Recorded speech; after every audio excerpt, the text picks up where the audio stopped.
Ili usipitwe na matukio mbalimbali na uwe wa kwanza kutazama video zetu, tafadhali bonyeza neno subscribe hapo chini ya video hii, kisha bonyeza alama ya kengele itakayotokea. Asante. Wengi tumeshuhudia siku ya jana katika ndoa ya Jux pamoja na mke wake Priscilla.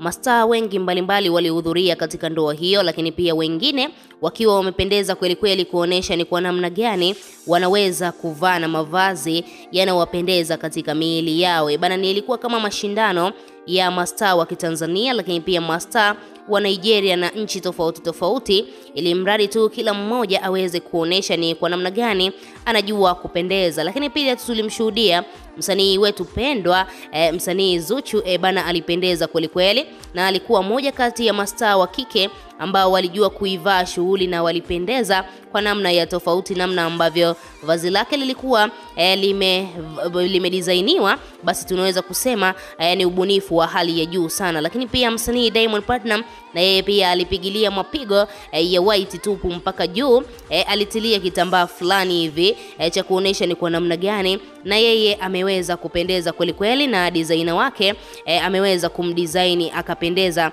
katika shughuli hiyo ya Jux. Sasa moja kati ya mtu ambaye ameweza kuleta headline kubwa kwenye mitandao ya kijamii na amewashangaza sana watu wengi kwa namna ambavyo alivalia katika shughuli ya Jux bana, ni Uncle T. Wengi tunamfahamu Uncle T, ni mkaka maarufu sana ambaye anashughulika na uuzaji wa mawigi ya wanawake, na amekuwa ni mkaka ambaye anajidesign tofauti tofauti. Lakini pia kumekuwa na stories za chini ambazo zinamzungumzia vibaya Uncle T kwamba ni mwanaume lakini sio mwanaume kamili. Inamaanisha Uncle T ana tabia fulani hivi za upinde. Nikisema tabia za upinde bana, namaanisha Uncle T anatumiwa na wanaume wenzake, na hizo story zimekuwa zikizungumziwa mara kwa mara kwenye mitandao ya kijamii. Sasa namna ambavyo Uncle T alivalia katika hii ndoa ya Jux bana, watu wengi sana wameshangaa, lakini pia mastaa mbalimbali wameonekana kutofurahishwa na namna ambavyo Uncle T amevaa.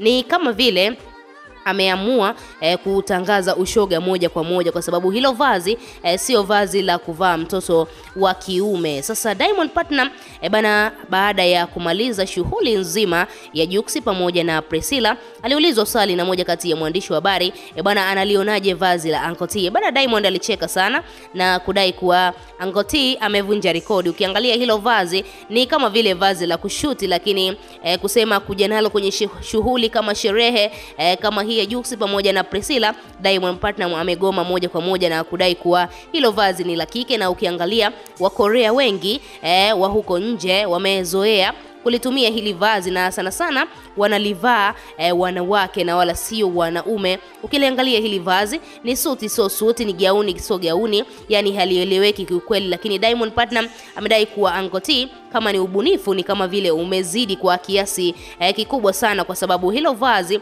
silo la kuvaa mtoto wa kiume ambaye unajitambua. Na hizo story ambazo zimekuwa zikiongelewa kwenye mitandao ya kijamii kuwa huenda Uncle T bana sio riziki, yani anatumiwa kinyume na maumbile na wanaume wenzake, huenda hizo story ni za ukweli kabisa, kwa sababu namna ambavyo anajiweka namna ambavyo Uncle T anavaa inakuwa ni tofauti sana na wanaume ambavyo wamezoea kuvaa. Kwa sababu ukiangalia hilo vazi ameweza kulivaa aina fulani hivi ya gauni, magauni kama ya huko Korea, lakini pia mkononi alishika kapochi fulani hivi, na hako kapochi ni cha kike kabisa, sio pochi ya kiume. Na kama ambavyo tumezoea wanaume huwa wanabeba wallet, lakini pia kuna briefcase fulani hivi ambavyo mwanaume unaweza kukibeba, sio kipochi kama ambavyo Uncle T yeye amekibeba, ameamua kutekelezea kikike kabisa. Lakini pia ukiangalia lips zake bana, Uncle T amepaka kabisa lip balm. Sasa watu wanashindwa kumuelewa Uncle T bana, Uncle T wewe ni mwanaume au kuna tofauti ndani yako? Kwa nini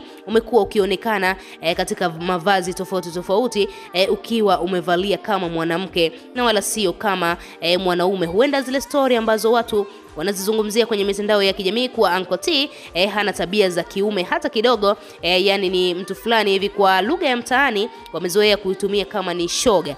Sasa hizo stories zimesambaa sana kwenye mitandao ya kijamii, lakini pia vazi la Uncle T watu wengi wameweza kulishangaa katika ile ndoa ya Jux pamoja na Priscilla ambayo imefanyika siku ya jana. Wewe kama shabiki una lipi la kuzungumza? Tuachie maoni yako, lakini pia usisahau kusubscribe, kulike na kutani on notification.